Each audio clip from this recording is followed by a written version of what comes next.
ধন্যমাৰ প্ৰতিমতি উত্তম তোমাৰ পুচিলা যিটো কথা সংসাৰতে সাৰ মুখৰ সাধন ইটো জগতৰে হিত নভিলামুকুতি যিটো তাহাৰো বাঞ্ছিত নাহি জ্ঞান যাৰ জাতি ধৰ্ম মাত্ৰ কৰে নিতে বলি বিশ্ব পঞ্চাহ যজ্ঞ আচৰে তাহাৰ ত্ৰৈৱ কথা আছে অসংখ্যাত হৰি মুখৰ হৈ ব্যৰ্থে আয়ো পাত দিন ভৈলে ধন কুটুম বৰ চিন্তা কৰি নিজাস্তি আলাপে ৰাতি আয়ু হৰৈ মিছা বিষয়ক মাত্ৰ কৰৈ অভিলাষ কিহেতু নেদেখৈ নেৰো আপোন বিনাশ হেন জানি যাৰ ইচ্ছা মই খাক সৰ্বথা পৰীক্ষিত দেৱে শুনি মোক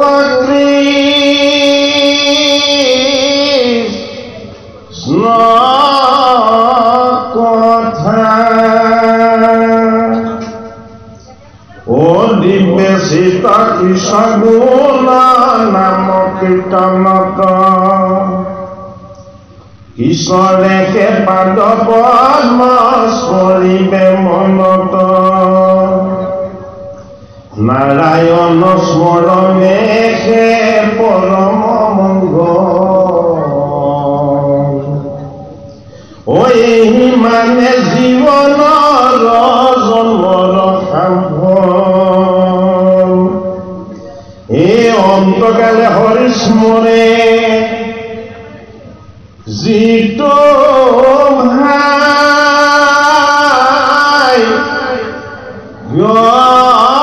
অন্ত ও তাহাৰ মহিমা কহি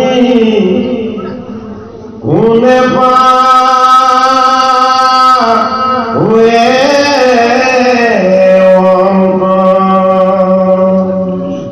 ও যিটো ব্ৰহ্মময় দেখৈ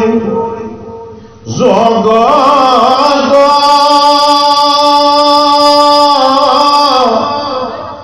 নিখিল এ জাতক পাপ পুণ্য সমস ততনি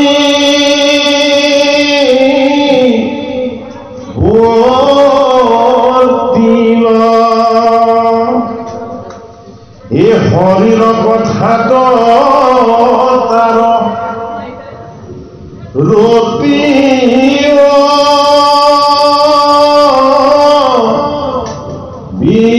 বিশ্ৰাম এই সদায় মুখত নেৰৈ ৰাম কৃষ্ণ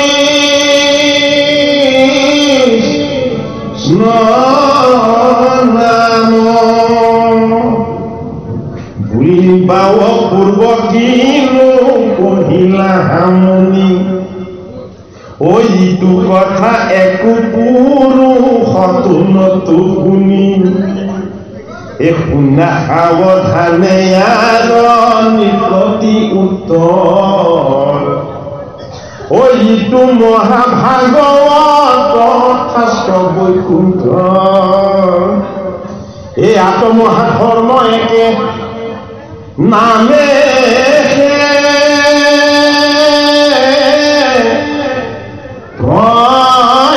খ্যাত এই শ্ৰৱণ মাত্ৰকে কৰে কৃষ্ণ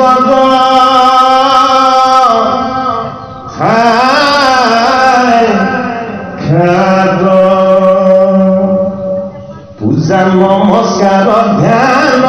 সমস্তে দুষ্কৰ হৰি গুণ নাম ধৰ্ম মহাসুখকৰ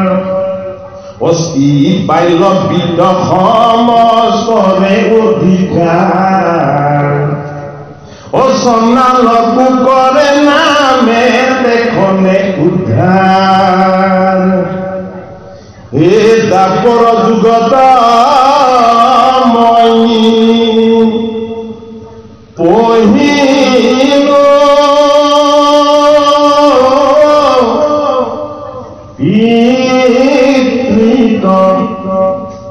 এ তুমি মহা বৈষ্ণৱত কৰিব বিদিত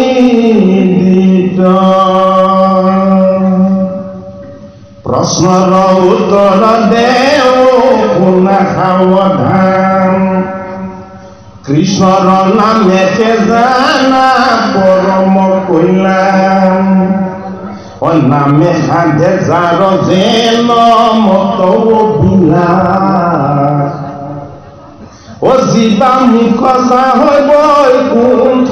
দেন্তবাস জ্ঞানৰ জানিবা হৰি নামে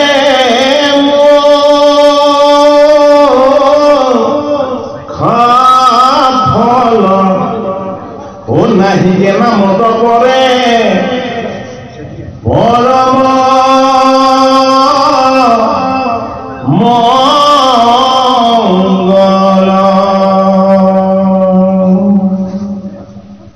আজি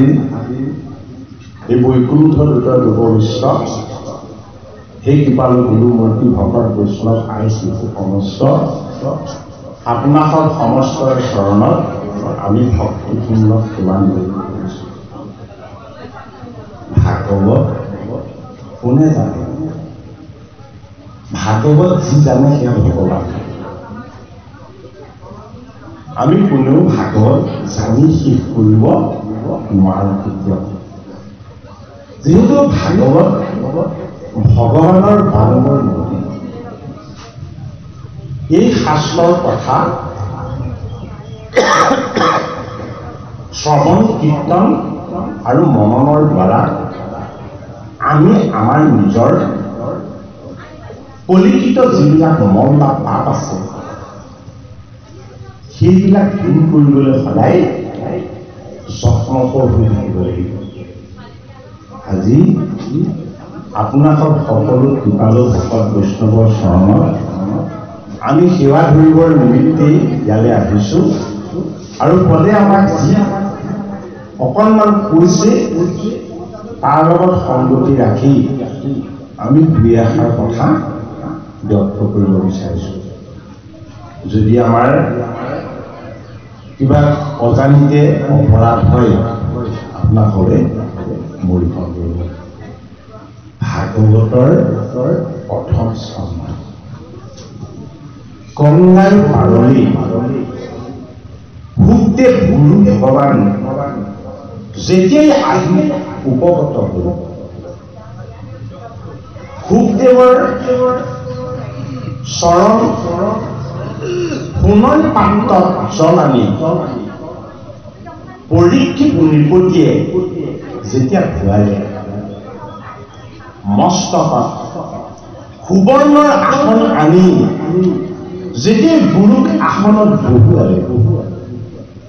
আৰু গুৰুজনৰ চৰণৰ ফালে চাই পাণ্ডৱৰ নাতি পৰীক্ষিতে গুৰুক বন্দনা কৰিলে। গুৰুক বন্দনা কি বুলি কৰিলে যে ভগৱান কৃষ্ণৰ যি অনন্য ৰূপ, আয়তন নেত্ৰ, কমল লোচন, অধৰ অৰুণ, অধৰ চৰণ, অধৰ অৰুণ নখপান্তি, অকুঞ্চিত কেশ, ইহত ইহত হাঁহি, যেন গোটেই গংগাৰ পাৰখনত খুগৰ দেহৰ কান্তি আৰু জ্যোতিয়ে উজ্বলাই তুলিছে। পৰীক্ষিত দ্বিপদীয়ে শুকৰ চৰণত শৰণ ললে। হে মোৰ গুৰুজন, মই কায় বাক্য মন এক কৰি মই আপোনাৰ চৰণত আশ্ৰয় লৈছো। আপুনি মোক উদ্ধাৰ কৰক। পৰীক্ষিতৰ প্ৰথম প্ৰশ্ন আছিলে যে মুমুক্ষু জীৱই কেনেদৰে সদ্গতি লাভ কৰিব, আৰু সপ্তম দিৱসতেই মৃত্যুৰ অভিসম্পাত লাভ কৰা এই পৰীক্ষিতে কি কৰ্মৰ দ্বাৰা ঋষিৰ অভিশাপৰ পৰা নিবৃত্তি লাভ কৰিব। এতিয়া ভাগৱতৰ প্ৰথম স্কন্ধত শুকদেৱ গুৰু ভগৱানৰ অনন্য ৰূপ বৰ্ণনা যেতিয়া সমাপ্ত হ'ল, ভাগৱতৰ প্ৰথম স্কন্ধ সমাপ্ত হ'ল। অৰ্থাৎ বৈকুণ্ঠৰ পৰ্বতৰো ভাগৱত শাস্ত্ৰ শ্ৰৱণ কীৰ্তন আৰু মননৰ কাৰণে আমি গুৰুক বুজিব লাগিব। যদি আমি গুৰুমুখী নহওঁ, তেতিয়াহ'লে ভাগৱতৰ কথাই আমাৰ হৃদয়ত ক্ৰিয়া নকৰিব। প্ৰথম আমি নিৰ্গুণস্থিত গুৰুক ভজি গুৰুৱে দিয়া যি ঈশ্বৰ জ্ঞান, এই ঈশ্বৰ জ্ঞানৰ লগত আমাৰ পৰিচয় হ'ব লাগিব। ভাগৱতৰ প্ৰথম স্কন্ধত গুৰুৰ আগমন গংগাৰ পাৰত, আৰু ভাগৱতৰ দ্বিতীয় স্কন্ধ আৰম্ভ হৈছে কিহেৰে? মহাভাগৱত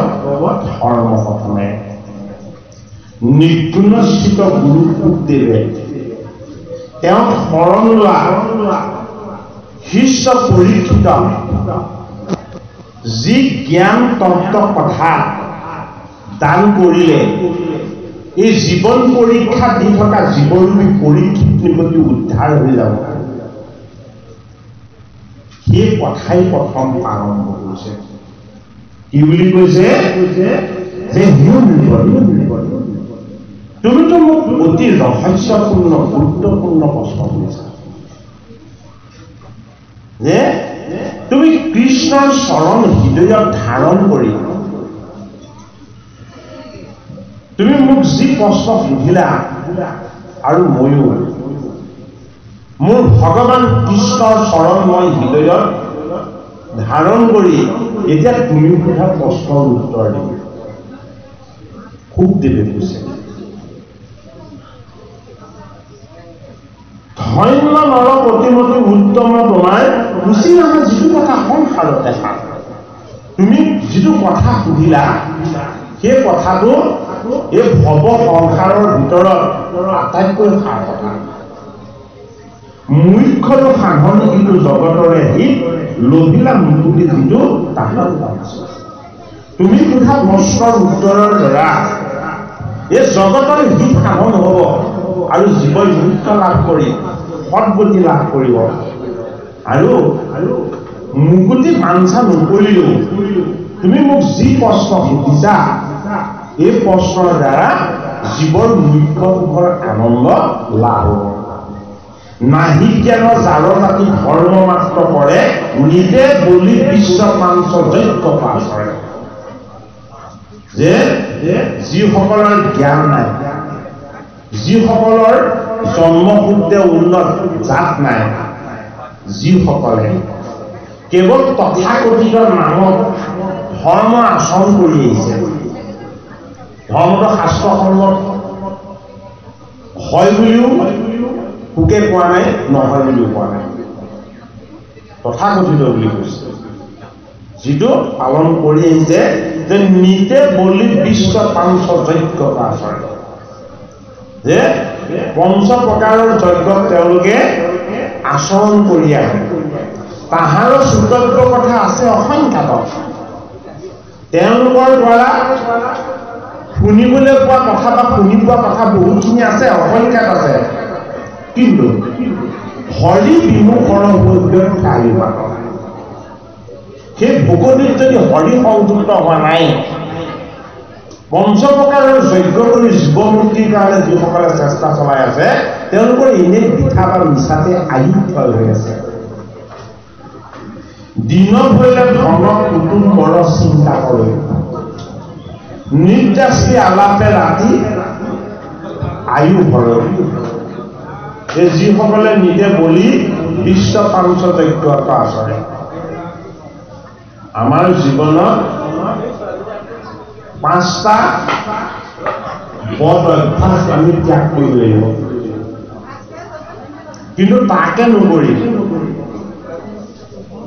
আমি যদি 5 প্ৰকাৰৰ বলি দিওঁ ধৰ্ম আচৰণ কৰিছো বুলি তেতিয়াহ'লে তেনেধৰণৰ কৰ্মৰ দ্বাৰা আমাৰ ধৰ্ম সাধন নহ'ব বুলি কৈছে মিছা বিষয় অকমাত্ৰ কৰৈ অভিলাষ সিহেতু নেদেখে নৰে আপোনাৰ দিনা নিজৰ সুখৰ কাৰণে কৰা যিখিনি কৰ্ম নিজৰ বিষয় সুখৰ ভোগৰ বন্ধনৰ কাৰণে কটাই থকা যিখিনি সময় সেই সময়খিনি মিছাতেই পাৰ হৈছে বৃথা হৈছে বুলি শুকদেৱে পৰীক্ষিতক জনাইছে হেনত আমি যাৰ ইচ্ছা মুখ্য প্ৰকাৰৰ কথা পৰীক্ষিত দেৱে শুনিব কৃষ্ণ কথা যিসকলে 5 প্ৰকাৰৰ যজ্ঞৰ দ্বাৰা ঈশ্বৰ সেৱা কৰিছো বুলি ভাবি আছিলে সেই সকলোকে কৈছে যে সেই পৰীক্ষিত নিবলি এই সকলো এক হৈ এতিয়া প্ৰত্যেকজনে কৃষ্ণৰ কথা শ্ৰৱণ কৰে কৃষ্ণৰ কথা শ্ৰৱণ কৰা দিবে চিত্ত কৃষ্ণ গুণৰ নামৰ কীৰ্তন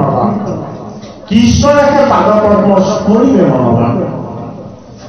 পৰীক্ষিত নিগতি গুৰু ভগৱান শুকদেৱে তেওঁ সোধা প্ৰশ্নৰ উত্তৰত তেওঁ যিটো প্ৰথম পৰামৰ্শ দিছে সেই পৰামৰ্শটোৱে হ'ল যে তুমি চিত্তটো কৃষ্ণ গুণ নাম কীৰ্তনত দিবা মনৰ কেইবাটাও স্তৰ আছে মন বুদ্ধি চিত্ত অহংকাৰ এইবিলাক মনৰ স্তৰ মন শুদ্ধ কৰিবৰ কাৰণে সাধনা কৰিব লাগে মন শুদ্ধ কৰিবৰ কাৰণে যি সাধনা কৰা হয় তাক কোৱা হয় শুদ্ধ বুদ্ধি বুলি এই শুদ্ধ বুদ্ধিৰ দ্বাৰা মনটো যেতিয়া পবিত্ৰ হয় তাক কোৱা হয় চিত্ৰ মনৰ শুদ্ধতাটো কোৱা হয় কি বুলি চিত্ৰ বুলি আৰু মন যদি প্ৰকৃত অৰ্থত শুদ্ধ হয় তেনেহ'লে গুণময় অহংকাৰবিলাক দূৰ হয় নিৰ্গুণস্থিত হৈ যায় এটা পৰীক্ষিত নিবদি কৈছে দিবে চিত্ত কৃষ্ণ গুণ নামৰ কীৰ্তন মন বুলি কোৱা নাই কিন্তু চিত বুলি ক'লে চিত্ত বুলি ক'লে চিত্তটো আমাৰ কি কৰিব লাগিব আমি চিত্তটোৰ কথা অকণমান বহলাই বুজিব লাগিব মনৰ দেৱতা কোন মনৰ দেৱতা হ'ল চন্দ্ৰ আমাৰ মনৰ দেৱতাজনৰ নামটো চন্দ্ৰ মনৰ মালিক কোন মনৰ মালিক হ'ল কৃষ্ণ মনৰ দেৱতা চন্দ্ৰ কিন্তু মনৰ মালিক ভগৱান কৃষ্ণ এইটো কাৰণে চন্দ্ৰ কলা আকাৰে 15 দিন বাঢ়িছে আৰু চন্দ্ৰ কলা আকাৰে 15 দিন কমিছে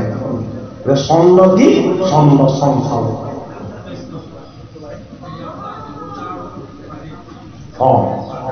কোৱা যায় দেৱতাজন সেৱক মালিকজনৰ আজ্ঞা পালন কৰিব দেৱতাজন কি দেৱতাজন এজন তেওঁ আজ্ঞাবাহী মালিক ভগৱান কৃষ্ণ এইটো কাৰণে মাধৱ মহাপুৰুষে নাম ঘোষা আমাক নিশ্চয়তা দিছে তুমি চিতা বিতি মুৰা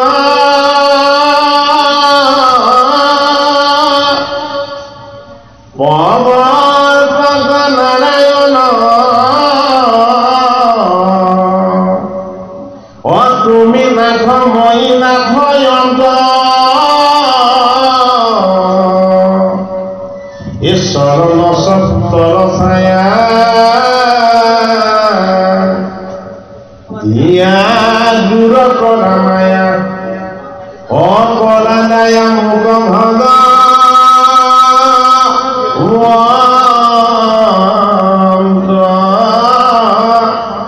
কলা দায়া মুখ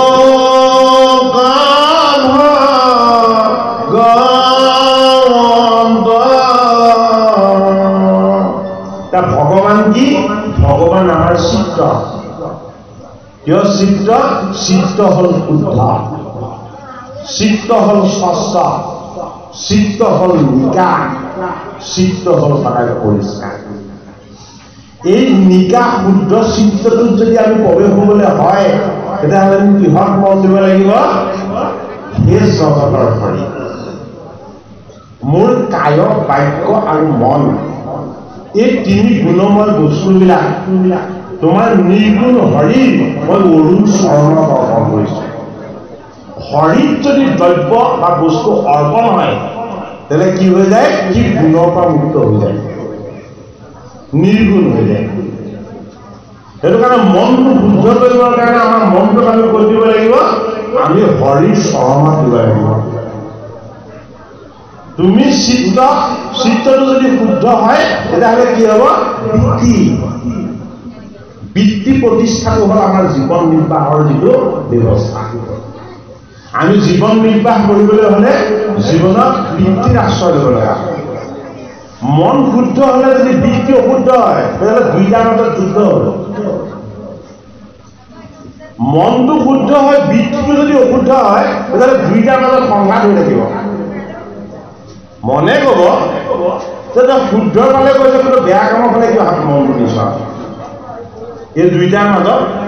সংঘাত হৈ থাকিব সেইটো কাৰণে কি কৰিব লাগিব বৃত্তিটো শুদ্ধ কৰিব লাগিব এতিয়া বৃত্তিৰ শুদ্ধতা মানে আমি কি বুজিব লাগিব তুমি চিত্ত বৃত্তি মূল প্ৰৱৰ্তক বৃত্তিৰ প্ৰৱৰ্তক কোন বৃত্তিবিলাকৰ প্ৰৱৰ্তক হ'ল ভগৱান ভগৱানে কি প্ৰৱৰ্তন কৰিছিলে দুৰ্যোধনে বিচাৰি গৈছিলে কৃষ্ণৰ সহায় কিন্তু মনত কি লৈ গৈছিলে কপট লৈ গৈছিলে মনত কপট লৈ গৈছিলে সহায় বিচাৰি কথা অৰ্জুনো গৈছে কিন্তু অৰ্জুনে মনত কি লৈ গৈছিলে অৰ্জুনে হৃদয়খন খুলি লৈ গৈছিলে তাৰ কাৰণে ভগৱান কৃষ্ণ লিখানি চৰণৰ কাৰণে তুমি মোক যুদ্ধত সহায় কৰা নকৰা সেইটো শেষত তোমাৰ সিদ্ধান্ত কিন্তু মই তোমাৰ চৰণৰ স্পৰ্শ ল'বলৈহে ইয়ালৈ আহিছোঁ আৰু দুৰ্যোধন কেলে কৈছে যে শকুনি মামাই মোক পঠিয়াইছে যে কৃষ্ণৰ সহায় লাগিবই এতিয়া কৃষ্ণই তোক এনেকুৱা এটা সহায় দিয়াটো বিচাৰিবি যিটো কোনো কাৰণত পাণ নলে নাথাকে এতিয়া কৃষ্ণই কিমান চালনা কৰিছে চাওক যে দাদা দুৰ্যোধন মই সহায় কৰিম কিন্তু মইতো অস্ত্ৰ নকৰোঁ যুদ্ধলৈ যাম কিন্তু মই অস্ত্ৰ নকৰোঁ কিন্তু অস্ত্ৰ শস্ত্ৰৰ সৈতে এক ঐক্যহীন সেনা মই দিম তেওঁলোকৰ হাতত অস্ত্ৰ শস্ত্ৰ থাকিব আৰু যদুকুলৰ প্ৰজাসকলটো মোৰ সৈতে সমান বল বিক্ৰম মই এক ঐক্যহীন দিম অৰ্জুনে আগতীয়াকে পূজা চাওঁ তেওঁ কৈছে যে মোক সেনা নালাগে এই শেষত তুমি অস্ত্ৰ শস্ত্ৰ ধৰা নধৰা এয়া তোমাৰ সিদ্ধান্ত কিন্তু মোক তোমাৰ চৰণ ভাগ লাগে পৰিপূৰ্ণ কৃষ্ণ পাবলৈ হ'লে কি বিচাৰিব লাগিব যে তোমাৰ অৰুণ চৰণত মোক ঠাই লাগে আৰু সহায় কৰিবলৈ তুমি হ'ব লাগিব এই চিত্ত বুদ্ধি অৰ্জুনৰ বুদ্ধি শুদ্ধ হ'ল কিয় চিত্ত শুদ্ধ হোৱাৰ কাৰণে আৰু দুৰ্যোধনে কি ক'লে যেতিয়া এক ঐক্যহীনে নাৰায়ণী সেনা পাই গ'ল তেতিয়া কৃষ্ণক কৈছে আৰু তুমি মই নিবিচৰাকে বিচৰা বস্তুটো দিলা মইতো অস্ত্ৰ নধৰা কৃষ্ণক এনেও নিবিচাৰোঁ কাৰণ তুমি অস্ত্ৰ নধৰা যুদ্ধক্ষেত্ৰত তোমাৰ নিয়মত কি সহায় পায় যদি এক ঐক্যহীনে সেনাই অস্ত্ৰ শস্ত্ৰ লৈ যদি যুদ্ধ কৰে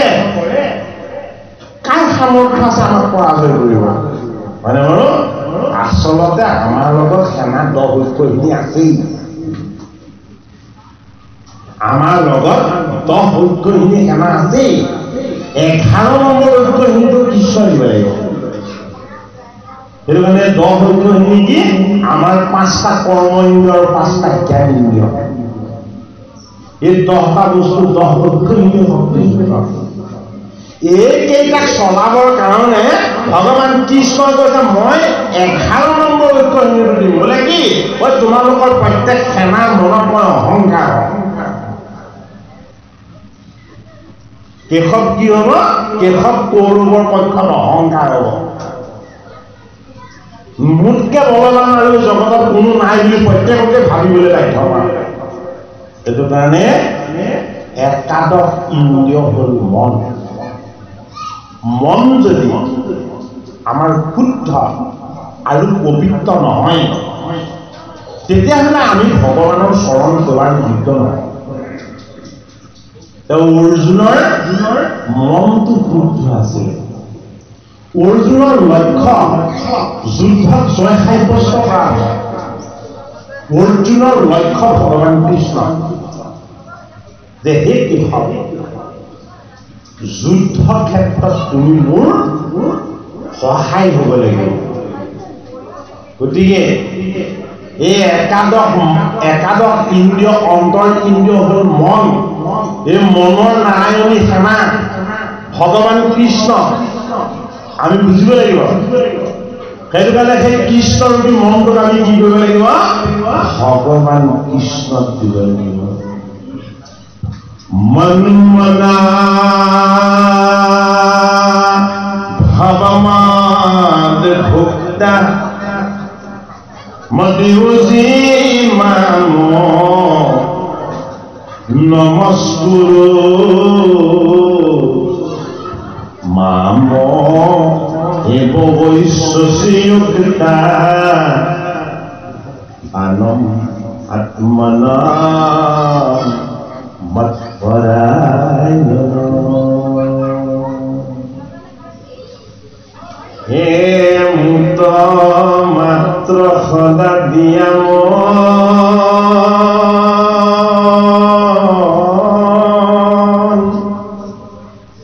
मोर भक्त हुआ सर्वक्ष मुके पूजा मात्र मुके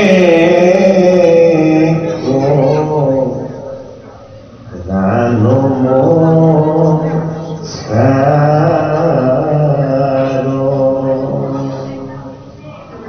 ये तुम्हारा तो पूरी तो गानी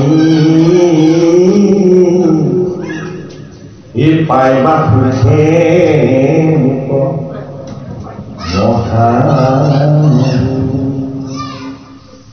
और तुम्हें प्रियतम क्रोहीन उखिया मारो ये तुम्हें प्रियतम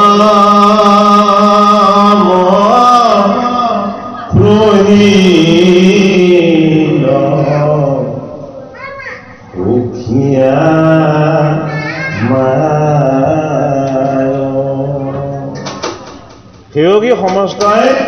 ভগৱান কৃষ্ণক মন সেইদিনাই দি দিলে যিদিনাখন সেৱা ভাগৰ দিন কি গ'ল আৰু তেওঁলোকে ভগৱান কৃষ্ণৰ চৰণত মন প্ৰাণ সেইদিনাই অৰ্পণ কৰিছে যিদিনাখন ভকতৰ চৰণ সেৱাৰ যোগেদি ভগৱান কৃষ্ণৰ আশীৰ্বাদ শিৰত কমণ্ডল লাগিছে গতিকে আমি প্ৰথম কি দিব লাগিব আমাৰ মনটো বলিয়ে কি বলি তিনি পদ বিচাৰিছিলে বামন বলি তিনি পদ বিচাৰিছে তিনি পদটো কি কায় বাক্য আৰু মন এই তিনি পদ গতিকে আমি ভগৱানৰ চৰণত ধূপ চাকি তেল কলিতা মাহ প্ৰসাদ দ্ৰব্য কাৰণ যিমান অৰ্পণ নকৰোঁ কিয় যদি আমাৰ লগত এই তিনিপদ দ্ৰব্য যদি তেওঁ চৰণত অৰ্পণ নহয় ভগৱান সন্তুষ্ট নহয় তুমি মোক দ্ৰব্য কাৰণে কি প্ৰয়োজন আছে প্ৰথম তোমাক লাগিব ক'ত লাগিব মোৰ চৰণত লাগিব মোৰ চৰণৰ চৰ্ত ছায়াত যদি তুমি প্ৰথমতে নিজে ঠাই নিবিচৰা তেতিয়াহ'লে মোৰ ভকতৰ সেৱা কৰিবলৈ মই তোমাক কিয় চান্স দিম সুখে পাণ নপৰে মাটি পৰীক্ষিত ঈশ্বৰ জ্ঞান হে নিৰ্পতি তুমি পঞ্চযজ্ঞৰ কথা চিন্তা কৰিব নালাগে নিৰ্যজ্ঞ জ্ঞান যজ্ঞ এনেকে 5 প্ৰকাৰৰ যজ্ঞ আছে এই যজ্ঞ গুণময় নহয় নিৰ্গুণশীল হ'ব পাৰে যদিহে আমাৰ উদ্দেশ্য হৰি সেৱা হৈ যায় আমি ভগৱানক প্ৰত্যক্ষভাৱে দেখা পাম জানো দাপৰৰ অন্তত কলিৰ আগমন হোৱাৰ লগে লগে ভগৱান কৃষ্ণ উদ্ধৱ মহন্তক কৈ দিলে বোলে কি মই ভাগৱতত প্ৰৱেশ কৰি গলো যদি তুমি মোক বিচাৰিবলৈ হয় ভাগৱতত বিচাৰিব লাগিব গীতাত বিচাৰিব লাগিব তোমাৰ দৰে ভকতৰ মাজত বিচাৰিব লাগিব তুমি আৰু মোক গুণময় ৰূপত কেতিয়াও দেখা নেপাবা গতিকে আমি প্ৰতি জীৱক আমি ঈশ্বৰৰ অংশ বুলি জ্ঞান কৰিব লাগিব কাৰো প্ৰতি লাগিলে আমাৰ লগত বিৰুদ্ধাচৰণ আৰু শত্ৰুতা কৰক সেইজনৰ প্ৰতি হৃদয়খন সদায় পবিত্ৰ কৰি ৰাখিব লাগিব কিয় কৰ্তাজন হ'ব লাগে দুৰ্যোধনৰ হৃদয়ত কৃষ্ণ অহংকাৰ হৈছিল ধৃতৰাষ্ট্ৰৰ হৃদয়ত কৃষ্ণ অবিদ্যা হৈছিল গান্ধাৰীৰ হৃদয়ত কৃষ্ণ কি হৈছিলে মায়া আৰু মোহৰ আকনি হৈছিল শকুনিৰ হৃদয়ত ভগৱান কৃষ্ণ দুষ্ট বুদ্ধি হৈছিল আৰু পাণ্ডৱৰ হৃদয়ত ভগৱান কৃষ্ণ কি হৈছিলে ঈশ্বৰ বুদ্ধি হৈছিল ধৰ্ম আত্মা সদায় ধৃষ্টিৰ কেতিয়াও অস্থিৰ নহয় কুন্তীৰ জ্যেষ্ঠ পুত্ৰ যুধিষ্ঠিৰ কোনোদিন অস্থিৰ নহয় পাহাত হাৰিলত সকলোৱে কান্দিছিলে সৰ্বশান্ত হৈ বুলি প্ৰত্যেকে বিষাদগ্ৰস্ত হৈ মুখপতি হৈছিলে যুধিষ্ঠিৰে ধৈৰ্য ধৰি ভগৱান কৃষ্ণৰ চৰণ চিন্তা কৰিছিল এই কি হল এয়াই পাহাৰ এই সংসাৰৰ মায়ামোহৰ পাশত বন্দী হৈ মই মোৰ ধৰ্ম কৰ্ম ন্যায় নীতি সদাচাৰ বুদ্ধি আত্মদৰ্শন সমস্তখিনি হেৰুৱাব লগা হ'ল এই মায়াৰ পাহাৰূপী পাহাৰখন দুষ্ট বুদ্ধিৰ শকুনিৰ লগত তুমি মোক খেলিবলৈ আনি সঁচাই তুমি অনন্য ঈশ্বৰ এয়াই ধৰ্ম পৰীক্ষা হয়নে গতিকে আমাক দেখুৱালে ধৰ্মত থকাজনে সংসাৰৰ মায়া পাহা খেলখন বৰকে খেলিব নালাগে চিত্ত মনৰ শুদ্ধতা আৰু পবিত্ৰতা কেনেকে হ'ব মন বিশাল হ'ব লাগিব মন উদাৰ হ'ব লাগিব মনেৰে কপাত কাৰো প্ৰতি কেতিয়াও ৰাখিব নালাগিব কি হ'ব মন আকাশৰ সমান বিশাল হৈ যাব বোলে কি যুধিষ্ঠিৰৰ ভাতৃ ভীম ভীমতকে ভগৱান কোনোবা আছে জানো আমাৰ মনতকে শক্তিমন্ত কিবা বস্তু আছে জানো পৃথিৱীত আমাৰ কাৰণে ভীম ৰূপেৰে বুদ্ধি কাৰ ধৰ্মৰাজৰ ভাতৃ বুদ্ধি যদি বিশাল হয় বুদ্ধি যদি উদাৰ হয় বুদ্ধি যদি জগতৰ হিত কুশল আৰু মংগলৰ কাৰণে হয় আত্মদৰ্শন লাভ হ'ব কোন অর্জুন অর্জুন হল কি অর্জুন হল শিব ধর্ম রূপে যুধিষ্ঠির বুদ্ধি রূপে ভীম জীবন তত্ত্ব রূপে জীৱনলৈ অহা মধ্যম স্থানত জন্ম আৰু মৃত্যুৰ মাজত বাচি থকা এই জীৱনটো অৰ্জুন মধ্যম পাণ্ডৱ দুটা ব্যক্তি কাৰ মাতৃ তিনটা ব্যক্তি কুন্দি দুটা ব্যক্তি হল মাতৃ মাতৃ মনন সংস্কাৰ মাতৃ ভাৱ সংস্কাৰ মাতৃ চিন্তন সংস্কাৰ কোৰ কন্যা মত্ৰ দেহৰ কন্যা কাৰ বায়ে অধৰ্মৰ প্ৰতি শৈল্যৰ বায়ে শৈল্যৰ ভগ্নী অথচ মাতৃৰ স্বামী হল কুন্তি মাতৃৰ স্বামী হল পাণ্ডু পাণ্ডু কি পাণ্ডু আমাৰ লগত থকা সাত্বিক য'ত কেতিয়াও অহংকাৰ প্ৰকট নহয় অহংকাৰ প্ৰকট নোহোৱা সাত্বিক গুণবিলাক হল পাণ্ডু সেইটো কাৰণে পাণ্ডু বৰ্ণৰ বোলে কি অহংকাৰৰ তেজ তেওঁৰ লগত নাই মাতৃয়ে দুটি সন্তান পালে এটি সন্তান হল নকুল আমাৰ জীৱনৰ ন্যায় নীতি সদাচাৰ জীৱনত যদি ন্যায়শীল কৰি ল'ব নোৱাৰো সদাচাৰী কৰি ল'ব নোৱাৰো মানে নীতি পৰায়ণ কৰি ল'ব নোৱাৰো তেতিয়াহ'লে এই জীৱন নষ্ট হ'ব আৰু জগতত আটাইতকৈ শ্ৰেষ্ঠ বস্তু সত্য আৰু সত্যৰ আশ্ৰয় হ'ল কি ন্যায় য'ত অন্যায় আছে তাত সত্য কেতিয়াও প্ৰতিষ্ঠা নহয় গতিকে ন্যায় নীতি আৰু সদাচাৰ আটাইতকৈ সুন্দৰ সেইটো কাৰণে পঞ্চপাণ্ডৱৰ ভিতৰত আটাইতকৈ ধুনীয়াজনৰ নাম হ'ল নকুল গতিকে আমাৰ জীৱনৰ সৌন্দৰ্যখিনি সুন্দৰতাখিনি আমি সাক্ষাৎ কৰিব লাগিব কাৰ দ্বাৰা ন্যায় নীতি আৰু সদাচাৰৰ দ্বাৰা এইখিনিৰ যেতিয়া আশ্ৰয় হ'ব আমাৰ জীৱন হ'ব সৎসংগ আমাৰ জীৱন হ'ব সহিষ্ণু আমাৰ জীৱন হ'ব ধৈৰ্যশীল আমাৰ জীৱন হ'ব বিনম্ৰ কৰ্তব্যবোধ কৰাই কোন সহদেই সহিষ্ণু ধৰ্মশীল আৰু বিনম্ৰ স্বভাৱৰ এই সৎসংগৰ সহদেৱক যদিও কনিষ্ঠ পাণ্ডৱ কৰি দেখুওৱা হ'ল সৰ্বশাস্ত্ৰ বিভাৰত সৰ্বশাস্ত্ৰৰ মূল মন্ত্ৰ বোলে কি তুমি বিনয়ী হবা তুমি নম্ৰ হবা তুমি ভদ্ৰ হবা তুমি উদাৰ হবা তুমি কেতিয়াও সংকীৰ্ণ মনৰ নহবা এয়াইতো শিক্ষাৰ পোহৰ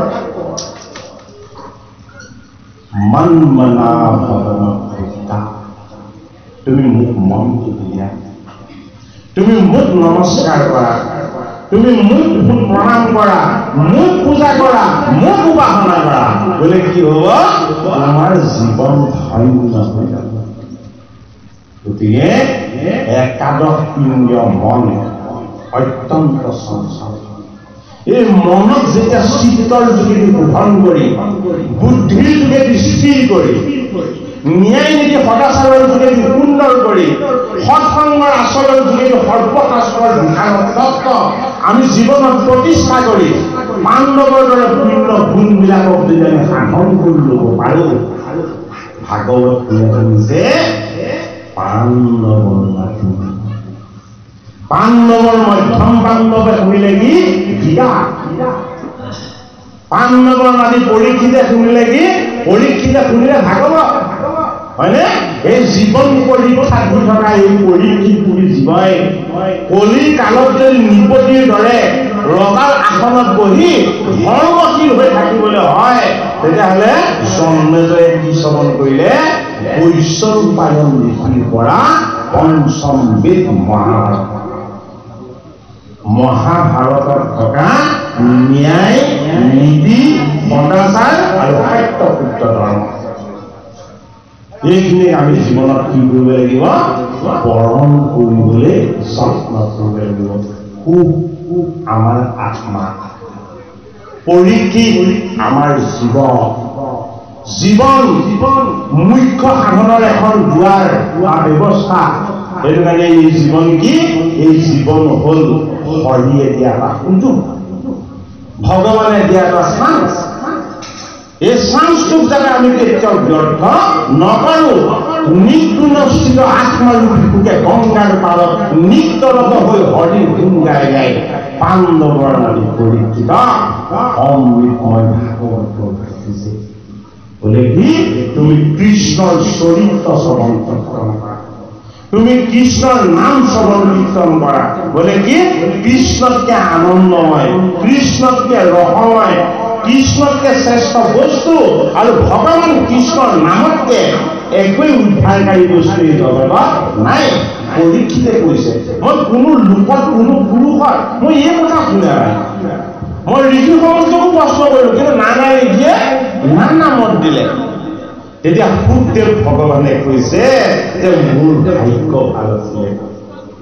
বোলে কেনেকে? বোলে তাপৰত মই মোৰ পিতৃগুৰু ব্যাসৰ পৰা এই মহা ভাগৱত শাস্ত্ৰ তেওঁ মোক পঢ়ালে, বুজালে আৰু শিকালে, মই হৃদয়ত তাক প্ৰতিষ্ঠা কৰি ললো। এই কথা তুমি ক'তো নুশুনা, কিয়? কাৰো লগত এই কথা নাই। পিতৃগুৰুৰ কৃপাত মই গোটেই এই কথা লাভ কৰিলো। আৰু কি এয়া মধ্যৰ শাস্ত্ৰ নহয়, ই পৰীক্ষিত বৈকুণ্ঠৰ শাস্ত্ৰ। এইটো এই শুনা সাৱধানে আৰু নৃপতি উত্তৰ ইটো মহাভাগৱত শাস্ত্ৰ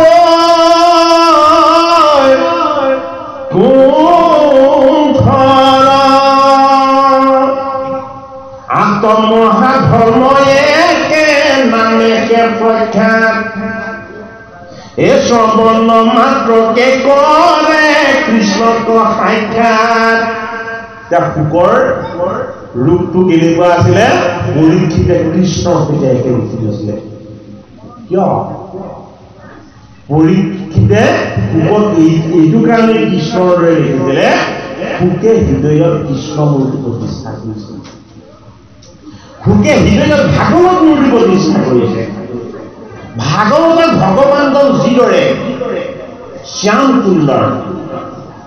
সৰ্বদা সকলোকে সমদৃষ্টিৰে চাই, কৰুণা আৰু কৃপা সাগৰ সুখ, সেই অনন্য গুণৰ গৰাকী। সেইটো কাৰণে কি বুলি কৈছে? আতৰ মহাধৰ্ম একে নামতে প্ৰখ্যাত। হে পাণ্ডৱৰ নামী পৰীক্ষিত, এই বৈকুণ্ঠৰ কল্পতৰু শাস্ত্ৰত ধৰ্মৰ কথা যি প্ৰখ্যাত কৰি কৈছে, এই কৃষ্ণ নাম। কি হয়? তুমি কৃষ্ণ নাম শ্ৰৱণ কৰাৰ লগে লগে কৃষ্ণক দৰ্শন কৰা আনন্দ লাভ হ'ব। আমাৰ হৈছে কৃষ্ণ নাম শ্ৰৱণ কৰাৰ লগে লগে আমাৰ কৃষ্ণ দৰ্শন হৈছে জানো? নাই হোৱা। হ'ব সময় লাগিব। হয়নে? পৰীক্ষিতেও কৃষ্ণৰ ব্ৰহ্মময় ঈশ্বৰ তত্ত্ব দ্বাদশ স্কন্ধতে পুৰাকে দিছে। দ্বাদশ স্কন্ধলৈকে ভাগৱত আমি শ্ৰৱণ কৰিবলৈ অনুশীলন কৰিব লাগিব। আমাৰ হৃদয়ত থকা যিমান বিলাক বেয়া বস্তু আছিলে, এই ভাগৱত গীতাৰ গংগাৰূপী ভকতিৰ স্পৰ্শত সেইবিলাক সকলো ধুই নিকা হৈ যাব লাগিব। নামে যিমান শুদ্ধ কৰে, একো চিন্তন একো বস্তুৰে আমাৰ হৃদয় সীমান্তৰে শুদ্ধ কৰিব পৰাৰ শক্তি আৰু সামৰ্থ্য নাই। নিগুণস্থিত গুণত নাই। কিয় গুণক অতিক্ৰম কৰিলে? নিগুণস্থিত ভাগৱত হৃদয়ত প্ৰতিষ্ঠা কৰিব লাগে। ভগৱত ৰূপ আৰু ভগৱন্তৰ ৰূপ হৃদয়ত ধ্যান কৰি কেৱল অনন্তল ভগৱান কৃষ্ণৰ গুণ গাই গাই নিত্যৰত হৈ গোটেই জগতখনক শুদ্ধ কৰি পৰে।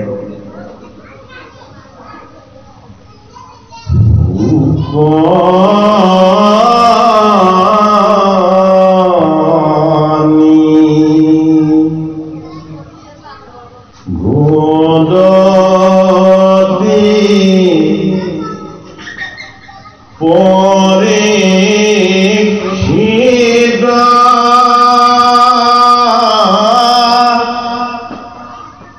যদি আমি নত স্থিত তথাপি উত্তম শ্লোকৰ মহিমা গুণে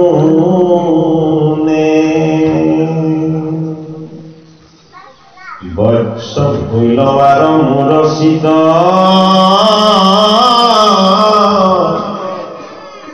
ভাগৱত গ্ৰন্থ বিপৰীত এই পৰম আনন্দে পঢ়িলো আমি আপোনে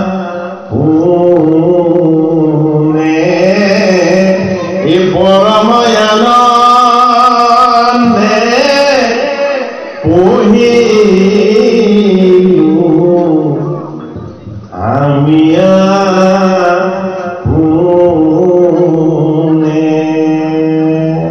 পৰীক্ষিত নিৰ্গুণ স্থিত সেইদিনা হৈছে যিদিনাখন পৰীক্ষিতে পূৰ্বৰ চৰণৰ আশ্ৰয় লয় তাৰ আগলৈকে পৰীক্ষিত গুণস্থিত আছে।